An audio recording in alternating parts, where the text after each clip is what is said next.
295C آج کل اس پر بہت بات ہو رہی ہے اور لوگ اپنی اپنی رائے اور خیالات کا اظہار کر رہے ہیں۔ آخر یہ 295C ہے کیا؟ یہ وہ شک ہے جو پاکستان پینل کوڈ میں موجود ہے اور اسے قانون توہین رسالت صلی اللہ علیہ وسلم بھی کہا جاتا ہے، جو کہ محبت و تعظیم رسالت اور ہمارے دین و ایمان کا تقاضا ہے۔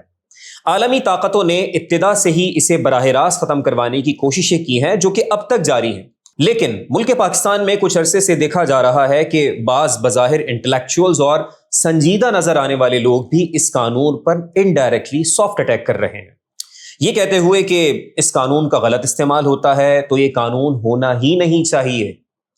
اگر کسی قانون کا غلط استعمال ہو تو کیا وہ قانون ہونا ہی نہیں چاہیے؟ یہ ایک انتہائی ارریشنل اور اللاجیکل پوزیشن ہے۔ چلے ایک مثال لے لیتے ہیں۔ ٹریفک قوانین، ان کا غلط استعمال بھی ہوتا ہے، مثلا رشوت، ناجائز چالان وغیرہ، تو کیا ٹریفک قوانین کو ہی ختم کر دینا چاہیے؟ ذرا سوچیں، اگر ایسا ہو جائے تو کیا حال ہوگا؟ سڑکوں پر افراتفری، بد نظمی ہوگی، لیکن یہ عمل غیر قانونی نہیں کہلائے گا۔ حادثات بڑھیں گے لیکن کوئی مجرم نہیں قرار دیا جائے گا۔ قیمتی انسانی جانیں ضائع ہوں گی لیکن کوئی مورد الزام نہیں ٹھہرایا جائے گا۔ چلیں اب جرائم کے قوانین کو لے لیتے ہیں۔ ان کا بھی غلط استعمال کیا جا سکتا ہے، لیکن اگر یہ قوانین ہی ختم کر دیں تو معاشرے کی کیا تصویر بنے گی؟ چوری، ڈکیتی، قتل و غارت گری، ان میں سے کچھ بھی غیر قانونی نہیں کہلائے گا اور معاشرہ جنگل نظیر ہو جائے گا۔ چلیں اب سائبر لاز کو لے لیتے ہیں۔ ان کا بھی غلط استعمال کیا جا سکتا ہے، لیکن اگر یہ قوانین ہی ختم کر دیے جائیں تو کیا ہوگا؟ آن لائن ہراسمنٹ ہوگی لیکن کوئی لیگل کیس نہیں بن سکے گا۔ فائنینشیل فراڈ ہوگا لیکن داد رسی کی کوئی قانونی بنیاد نہ ہوگی۔ آئیڈینٹی تھیفٹ، سائبر ٹیررزم اور ایک طویل فہرست، اگر ان پر بھی غلط استعمال کا ہی فارمولا اپلائی کیا جائے تو یہ تمام کام قانوناً جرائم ہی نہیں کہلائیں گے۔ اسی طرح ایک اور مثال لے لیجیے۔ دنیا بھر میں ریاست کی رٹ کو برقرار رکھنے کے لیے بغاوت یعنی ٹریزن کو جرم قرار دیا جاتا ہے۔ اس قانون کا بھی غلط استعمال ممکن ہے، لیکن پھر بھی یہ ہر ملک میں موجود ہے کیونکہ ریاست اپنی رٹ کے بغیر قائم نہیں رہ سکتی۔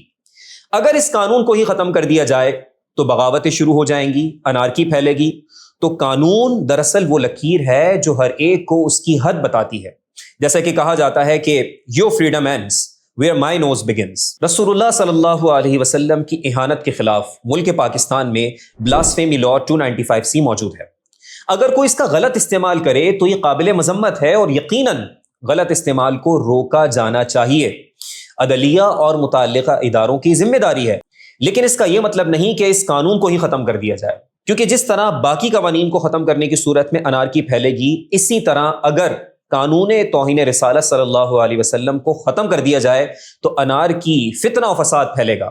قانون ہے تو لوگ عدلیہ کا رخ کرنے کی پوزیشن میں ہیں، قانونی پروسیڈنگز کا سلسلہ موجود ہے۔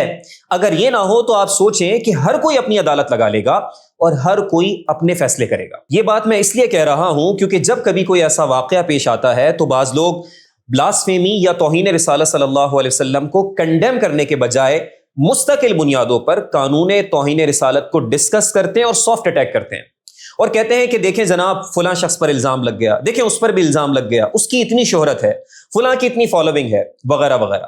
جان لیں کہ رسول اللہ صلی اللہ علیہ وسلم کی حرمت سے بڑھ کر کسی شخص کی حرمت نہیں، خواہ کسی کا قد کتنا ہی اونچا کیوں نہ ہو، شہرت کتنی ہی زیادہ کیوں نہ ہو۔ لہٰذا بہتر یہ ہے کہ اس بات کو بہت سنجیدہ لیا جائے اور کھلے لفظوں میں بلاسفیمی کو کنڈیم کیا جائے۔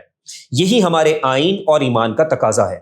یہ تو تھی قانون توہین رسالت کی بات، اور اب میں تمام اہل ایمان کو ایک پیغام دینا چاہوں گا کہ جب بھی آپ رسول اللہ صلی اللہ علیہ وسلم کا ذکر کریں تو آپ کی گفتگو سے، آپ کے لفظوں کے انتخاب سے اور آپ کے انداز سے ایسا نہ لگے کہ آپ کسی عام شخص کا ذکر کر رہے ہیں، بلکہ یہ ہرگز نہ بھولیں کہ آپ اللہ کے رسول صلی اللہ علیہ وسلم کا ذکر کر رہے ہیں، وہ رسول کے جن کی بارگاہ کے آداب خود اللہ رب العزت نے قرآن میں سکھائے اور بتایا کہ رسول اللہ صلی اللہ علیہ وسلم کی بارگاہ میں آواز کتنی ہونی چاہیے، الفاظ کیسے ہونے چاہیے اور انداز کیا ہونا چاہیے۔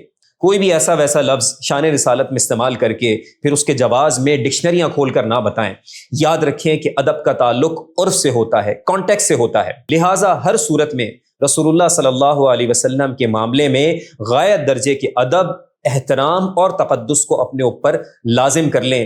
کہ یہی تقاضا دین کا ہے، یہی تقاضا قرآن کا ہے، اور یہی تقاضا ہمارے ایمان کا ہے۔